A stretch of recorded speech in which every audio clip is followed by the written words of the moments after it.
I'm not here to call out his lies. Everybody knows he's a liar. Segment. He called Mr. the military Mr. Vice President, stupid bastards. You're the worst president America has ever had. Hey, Come Joe, on. let me just tell you, Joe. I've done My more goodness, it was a night filled with insults, interruptions, and personal attacks. So many of those. U.S. President Trump and his rival Joe Biden squaring off in a war of words on the debate stage with just over a month left until the presidential election.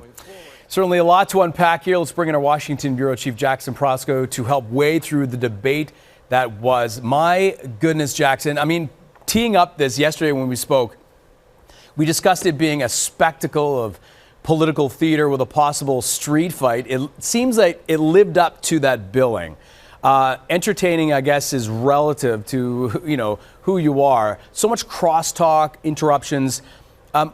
Given all this, was the average voter able to absorb anything from this debate?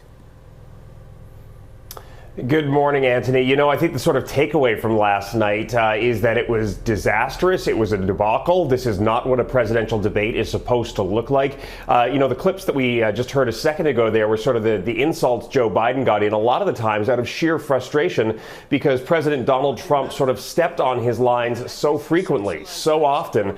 In fact, Trump was so sort of over the top aggressive that at the end of the night, even his own advisors were coming out and saying he came in way too hot. He caused problems that he now needs to fix. And we can get into that a little bit more. But I think the sort of best summation of the night comes from a pollster who was doing a real-time focus group with a group of undecided voters last night. And here's some of the words they had to describe President Trump based on his performance last night. Horrid, chaotic, unpolished, crackhead, puzzling. And then here's the words that they used to describe Joe Biden. They were surprised at how well he did, better than expected, more professional than Trump, competent, politician, showed restraint. So really, Anthony, I think that gives you a sense of how this all translated on television.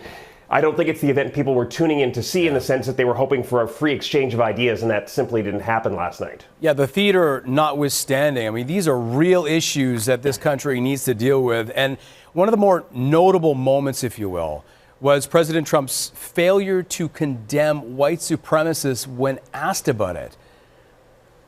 How do you put words to that? In fact,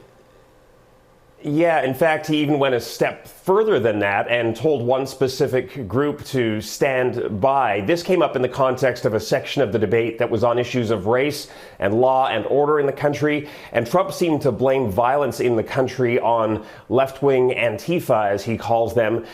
He was challenged, though, as to why he hasn't condemned white supremacists who've been responsible for acts of violence and acts of murder in this country, like the attack in Charlottesville a few years ago.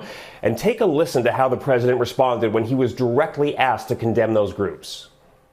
What do you want to call them? Give me a name. Give me a white name. supremacists and Who would white you like me to condemn? White supremacists and white Proud Boys, stand back and stand by. But I'll tell you what. Somebody's got to do something about Antifa and the left, because this is not a right-wing problem. This is a left-wing.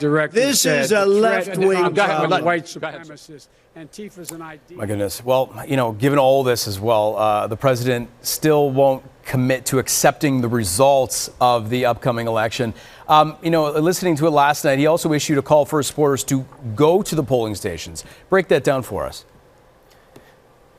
Yeah, this is a continuation of a theme. They are called poll watchers, but what Trump is essentially saying, and what his son and other members of his campaign have actually called for, is an army of supporters to show up at the polls. Now, there are many groups that consider these tactics to be acts of voter suppression or voter intimidation. When you show up at a polling station and see a large group of people for one specific candidate, in some cases carrying guns, if they're in a state where open carry is allowed, that is viewed as an act of intimidation. But Trump continues to baselessly suggest that there will be some sort of nefarious activity going on inside the polling stations, and that his supporters need to show up and watch very carefully. And this is on top of a video that came out from his son, Donald Trump Jr. last week, a campaign ad, calling for this army of supporters to show up at the polls, calling for people to volunteer for this duty. Really, when you add that to the comments then toward these white supremacist groups, this is exactly what experts have been talking about, these sort of anti-democratic undemocratic actions, these actions that could incite violence potentially if people interpret the language in a specific way. And really, this is the type of things that has raised the level of dismay, not just about last night's debate, but about the way the president has conducted himself in recent months with regard to this election as a whole. Yeah, so a little more than a month before people have to make a decision if they haven't already. 2 more debates scheduled. Real quick, what can we expect?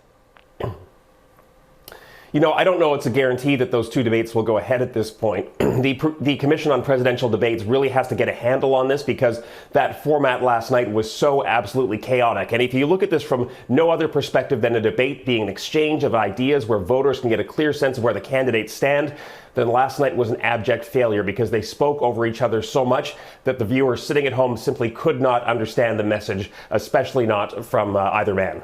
Yeah, and moderator Chris Wallace had a difficult time, to say the least.